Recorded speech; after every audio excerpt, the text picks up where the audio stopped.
नमस्कार, मैं हूं आपके साथ सोनिया चौहान। हरियाणा की खबरों में आप सभी का स्वागत है। रुक करते हैं खबरों की ओर। हरियाणा के मुख्यमंत्री नायब सैनी ने कहा कि सरकार की तरफ से दीनदयाल उपाध्याय अंत्योदय परिवार सुरक्षा योजना क्रियान्वित की जा रही है और इस योजना के तहत 1.80 लाख रुपए से कम उम्र वाले परिवारों के सदस्य की आकस्मिक मृत्यु हो जाने पर 1 लाख से 5 लाख रुपए की आर्थिक सहायता प्रदान की जाएगी। और इसके साथ ही मुख्यमंत्री ने कहा कि इससे पहले भी 2023 के दौरान आई बाढ़ के कारण नुकसान की भरपाई के लिए अन्य फसलों का 130 करोड़ 88 लाख रुपए का मुआवजा किसानों को सरकार की तरफ से पहले ही जारी किया जा चुका है। और इस प्रकार किसानों को 2023 के लिए बता दें कि 218 और 7 का मुआवजा दिया गया। साथ ही बता दें कि सरकार सभी नागरिकों को सामाजिक सुरक्षा प्रदान करने के लिए संकल्पबद्ध है। इस दिशा में समाज के कमजोर वर्ग को सामाजिक सुरक्षा पेंशन के अलावा चिकित्सा सुरक्षा भी प्रदान की जा रही है। माननीय अध्यक्ष जी, क्योंकि बहन जी ने बात कही है, मैं उस बात के ऊपर कह रहा हूं। जब मैं वहां पर आंकड़े दे रहा था और उस दिन मेरे ख्याल से मैंने पूछा भी, हाथ भी खड़े करवाए मैंने, लोगों के काफी लोग थे, 2-2.5 हजार लोग थे। जब मैं जज्जर में गया 2-2.5 हजार लोग थे। मैंने ज्यादा नहीं, जितने थे उतने में कह रहा हूं। माननीय अध्यक्ष जी, जब मैं वहां पर गया तो नौकरी की बात हो रही थी। जब मैंने हाथ खड़े करवाए भी, कितने लोगों को बिना पर्ची बिना खर्ची की नौकरी मिली। ये जज्जर के लोग गवाह हैं इस बात के। आप इस बात को जान भी सकते हैं। मेरे ख्याल से जो वहां लोग बैठे थे 25-30 लोगों ने हाथ खड़ा किया भी, हमारे घर के अंदर नौकरी लगी है, बिना पर्ची के बिना खर्ची के लगी। वहां पर हाथ खड़ा किया, मुझे खुशी हुई उस बात की। और फिर एक और बात कही आगे, हमारी बहन कह रही है कि क्या किया है। देखिए, जब ट्रांसपेरेंसी आती है, माननीय अध्यक्ष जी, अगर कोई ट्रांसपेरेंसी करता है उसका उदाहरण भी प्रस्तुत होता है। बहन जी के घर के अंदर भी बिना पर्ची बिना खर्ची के रोजगार आया है।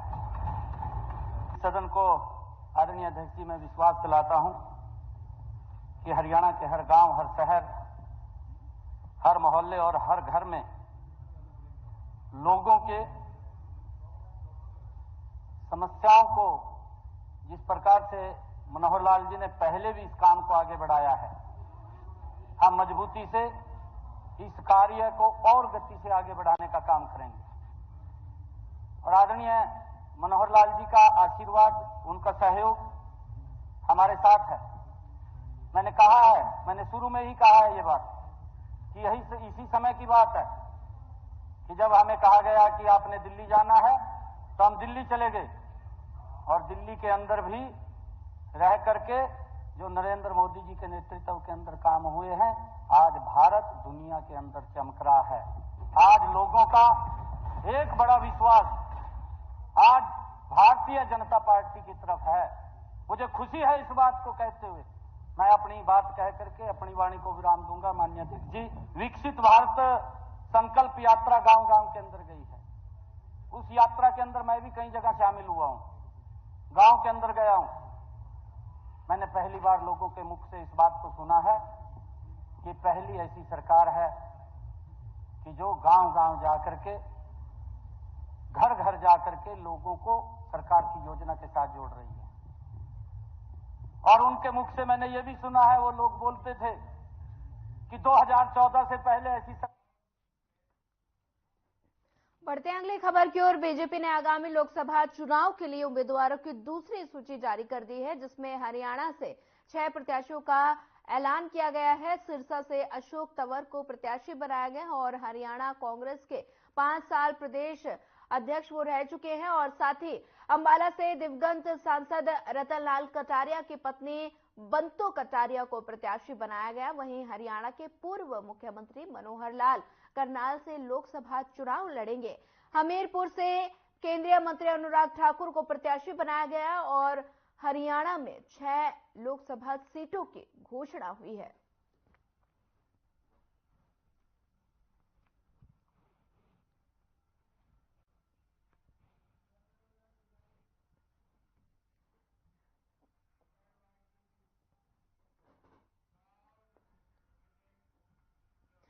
हरियाणा के पूर्व सीएम मनोहर लाल ने बुधवार को विधायक पद से इस्तीफा दे दिया। वे करनाल सीट का प्रतिनिधित्व कर रहे थे और आपको बता दें, उन्होंने कहा कि अब करनाल सीट की जिम्मेदारी नायब सिंह सैनी संभालेंगे। इससे पहले मंगलवार को उन्होंने सीएम पद से इस्तीफा दिया।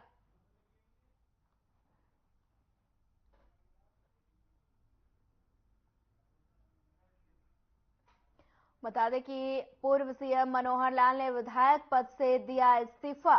करनाल सीट का कर रहे थे प्रतिनिधित्व, नायब सैनी संभालेंगे जिम्मेदारी, ये पूर्व सीएम मनोहर लाल ने कहा।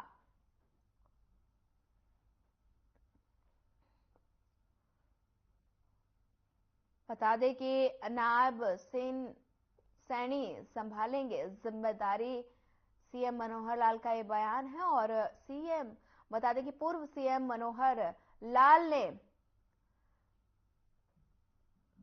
करनाल सीट से इस्तीफा दिया है और साथ ही कहा कि नायब सैनी संभालेंगे जिम्मेदारी। बता दें कि पूर्व सीएम करनाल सीट का कर रहे थे प्रतिनिधित्व, साथ ही उन्होंने कहा कि नायब सैनी संभालेंगे जिम्मेदारी।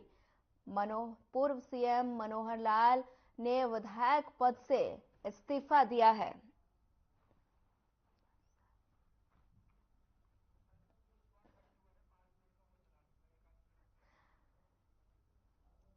बता दें कि पूर्व सीएम मनोहर लाल ने विधायक पद से इस्तीफा दिया और करनाल सीट का प्रतिनिधित्व कर रहे थे पूर्व सीएम मनोहर लाल, और उन्होंने इस दौरान कहा कि नायब सैनी संभालेंगे जिम्मेदारी। करनाल सीट का कर रहे थे प्रतिनिधित्व और उन्होंने कहा कि नायब सैनी संभालेंगे जिम्मेदारी। पूर्व सीएम ने विधायक पद से दिया इस्तीफा। बता दें कि करनाल सीट का कर रहे थे प्रतिनिधित्व, नायब सैनी संभालेंगे जिम्मेदारी, ये पूर्व सीएम मनोहर लाल ने कहा।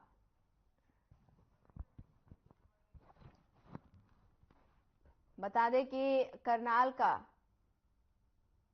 नायब सैनी संभालेंगे जिम्मेदारी, ये पूर्व सीएम मनोहर लाल ने कहा और साथ ही पूर्व सीएम ने विधायक पद से इस्तीफा दिया।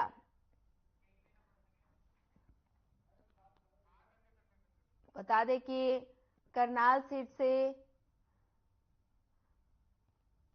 संभाल रहे थे प्रतिनिधित्व और साथ ही हरियाणा के पूर्व सीएम मनोहर लाल ने कहा कि नायब सैनी संभालेंगे जिम्मेदारी।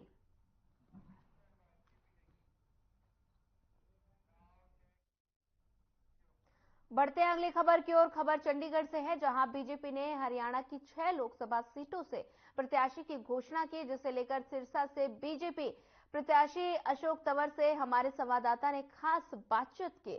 उन्होंने कहा कि बीजेपी ने जो विश्वास मेरे ऊपर किया है और मैं उसे खराब नहीं करूंगा। प्रधानमंत्री नरेंद्र मोदी ने 400 पार का लक्ष्य रखा है, उसमें अपना योगदान करूंगा।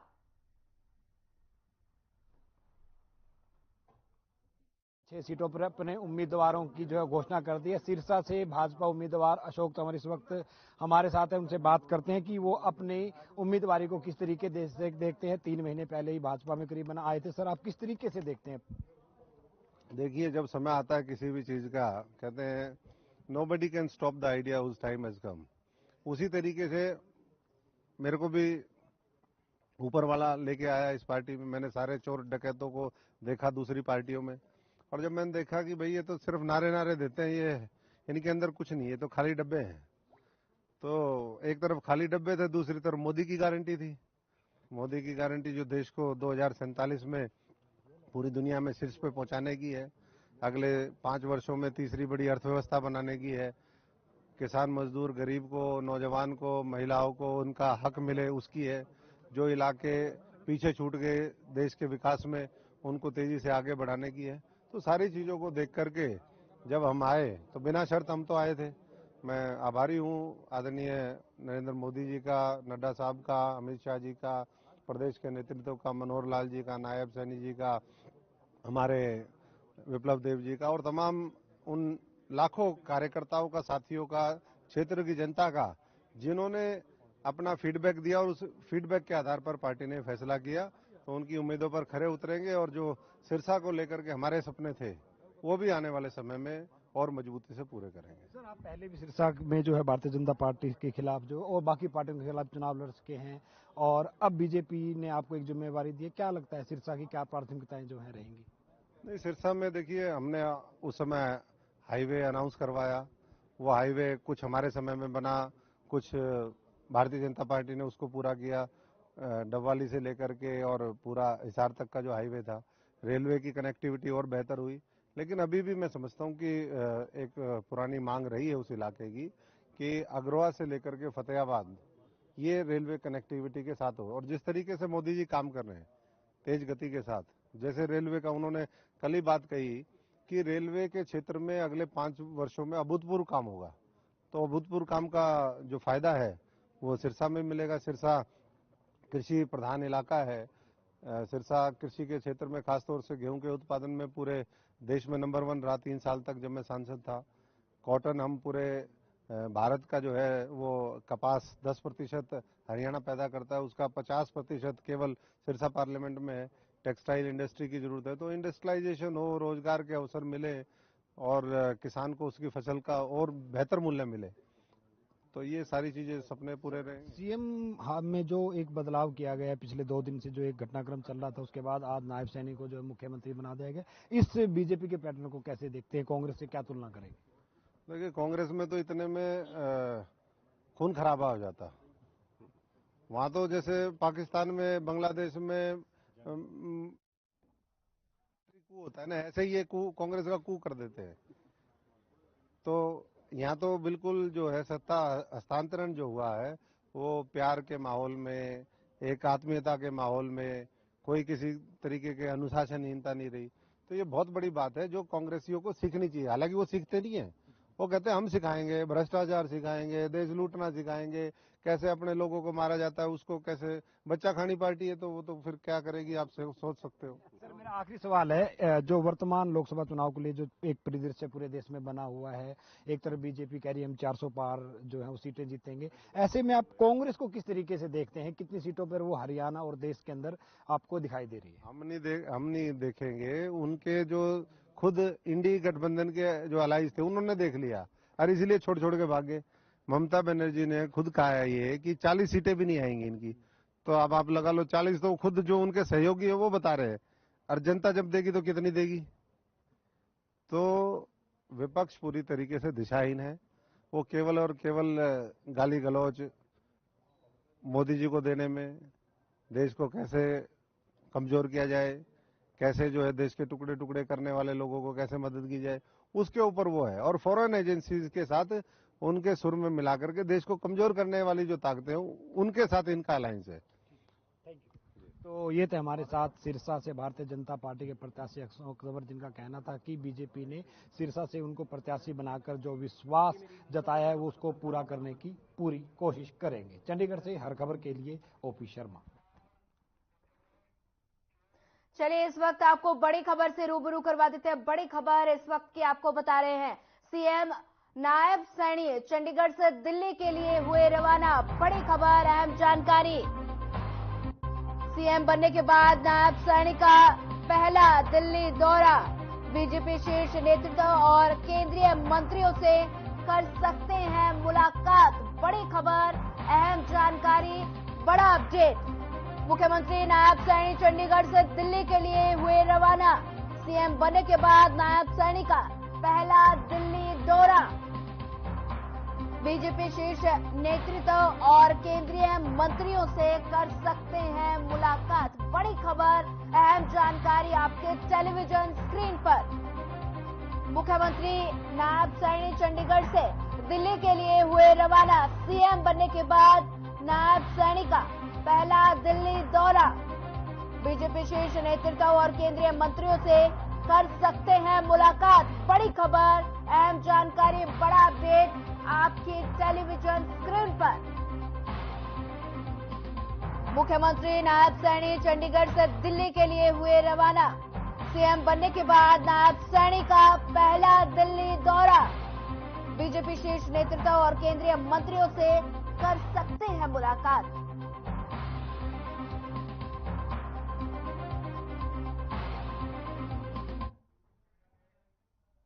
बढ़ते अगले खबर की ओर। यमुनानगर के विभिन्न इलाकों में ऐसे सैकड़ों परिवार हैं जो वर्षों से पाकिस्तान से यहां आकर बसे हुए हैं, लेकिन उनके पास यहां की नागरिकता नहीं है और उन्हें आसानी से भारत की नागरिकता अब उपलब्ध हो जाएगी। इन लोगों ने केंद्र सरकार की इस योजना का स्वागत करते हुए प्रधानमंत्री नरेंद्र मोदी का आभार जताया है। साथ ही इनका कहना है कि वे लंबे समय से यहाँ की नागरिकता लेना चाहते थे और लेकिन काफी उन्हें दिक्कतें आ रही थी, लेकिन अब सीएए कानून लागू होने से उन्हें आसानी से भारत की नागरिकता मिल जाएगी।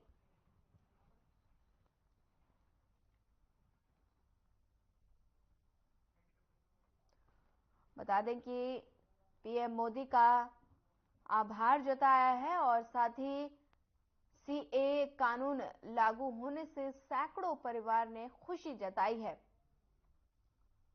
दरअसल पाकिस्तान से यमुनानगर में कुछ लोग आकर बसे थे जिनके पास भारत की नागरिकता नहीं थी, लेकिन अब सीएए कानून लागू होने से उनको भारत की नागरिकता मिलने में आसानी होगी और साथ ही प्रधानमंत्री नरेंद्र मोदी का उन्होंने आभार जताया है और सीएए कानून लागू होने से सैकड़ों परिवारों में खुशी की लहर है। ये था कि हमें पता ही नहीं था कि ये कानून जो वीजा प्राप्त करने के लिए हमें मिनिस्ट्री में जाना पड़ता था, वो कहां पर है, कैसे है, लेकिन अब मोदी जी ने इतना आसान कर दिया कि ऑनलाइन सारी सुविधाएं कर दी हैं, जिससे हम आसानी से बैठ के अपने ऑफिस में जाके ऑनलाइन अपने आप भी हम कर सकते हैं कि हमारे को नागरिकता प्राप्त लेने में हमें आसानी मिलेगी। बहुत खुश है जो हमारे ये कानून जो पास कर दिया, इसका मैं बहुत आभारी हूँ। बीजेपी सरकार ने बहुत अच्छा करा। हमारे जो पाकिस्तान से लोग आए हुए हैं यहाँ, वो बेचारे बड़े परेशान है, वीजे के लिए बड़ी दिक्कत हो रहा है, लेकिन अब इतना आसानी हो गया कि सबको सिटीजनशिप मिल जाएगा। इस बात का मैं बीजेपी सरकार से बहुत आभारी हूँ। जय श्री राम।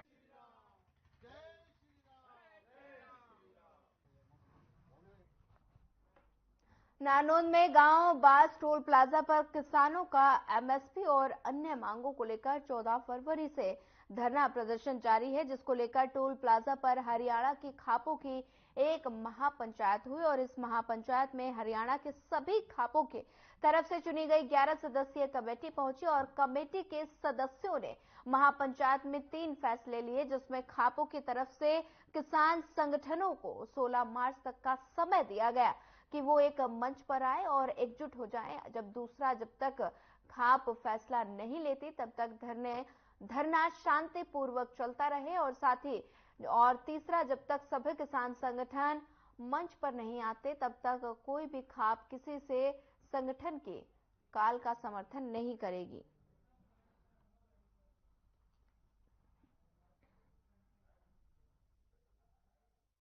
कि जो 11 खापों की कमेटी बनाई थी 11 आदमियों की, उन्होंने फैसला लिया है कि भाई जब तक किसान संगठन एक मंच पर नहीं आते तब तक खापे किसी भी काल का समर्थन नहीं करेंगे।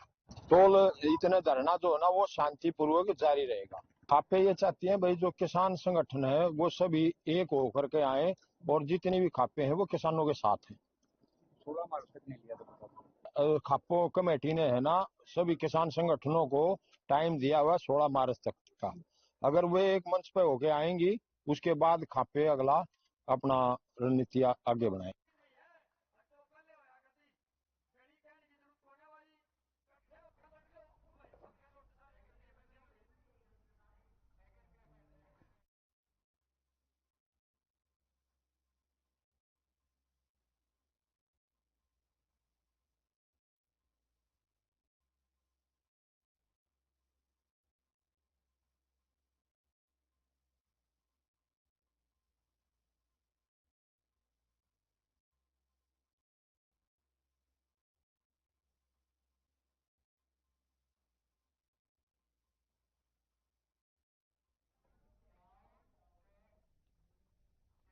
चलिए बढ़ते हैं अगली खबर की ओर। हरियाणा में भाजपा जेजेपी गठबंधन टूटने और फिर भाजपा सरकार में मुख्यमंत्री का चेहरा बदलने के पूरे घटनाक्रम के बीच हरियाणा के कैबिनेट मंत्री अनिल विज नाराज नजर आए।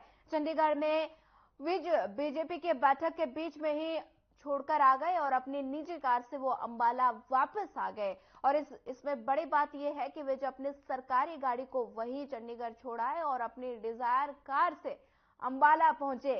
अंबाला अपने घर पहुंचने के बाद विज का एक और अंदाज नजर आया। आपको बता दें कि पहले तो अपनी नातिन अनन्या के साथ खेलते नजर आए और फिर विज बाजार में निकल गए, जहां विज ने बहुत चाव के साथ गोलगप्पे और टिक्की का स्वाद लिया। वहीं एक तरफ विज की नाराजगी से पूरी बीजेपी से लेकर विपक्षी पार्टियां में भी गहमा गहमी है और वहीं दूसरी तरफ विज का ये बेबाक अंदाज क्या रंग लाएगा, ये तो आने वाला समय ही बता पाएगा।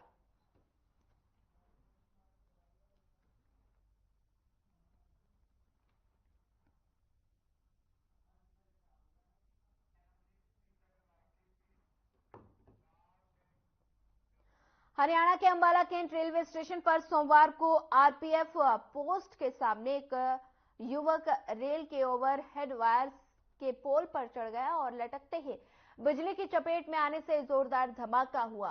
युवक झुलसकर नीचे गिर गया।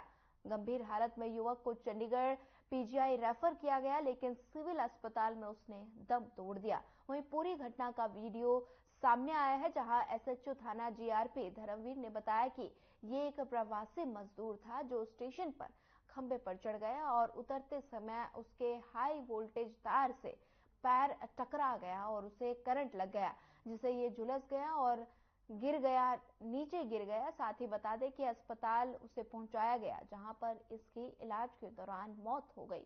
और साथ ही उन्होंने बताया कि किस मकसद से ये टावर पर चढ़ा था, अभी इसकी कोई जानकारी नहीं है।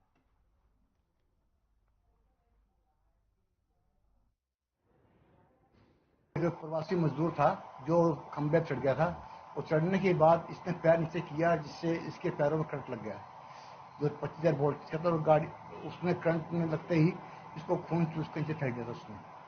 उसके बाद आरपीएफ की सहायता से इसको बाहर निकाला गया और इसको सिविल अस्पताल भेजा गया। वहां से रेफर सेक्टर 12 कर दिया, तो 12 पहुंचते ही इसकी मौत हो गई, जिसके लिए 100 कार्रवाई की जा रही है और पॉइजनिंग की तलाश की जा रही है। इसकी पहचान हो पाई है? अभी पहचान नहीं हो पाई है हमारे पास में, और कोशिश कर रहे हैं कि इसकी पहचान हो जाए। जिस वक्त ऊपर चढ़ा नहीं, ये तो आम दिनों का काम था और जिससे पब्लिक आ जा रही थी। ये तो किसी अब का नहीं पता कि ये मानसिक बीमार था क्या था।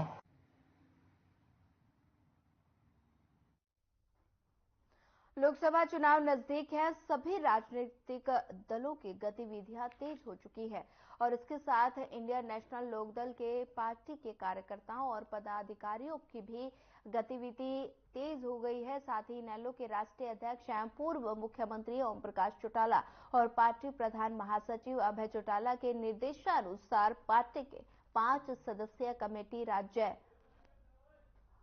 में जगह जगह कार्यकर्ताओं ने बैठक की है और 5 सदस्यीय कमेटी के चेयरमैन प्रकाश भारती ने बताया कि पार्टी की पार्लियामेंट की बैठक होगी और इसके बाद ही उम्मीदवारों के नाम तय किए जाएंगे।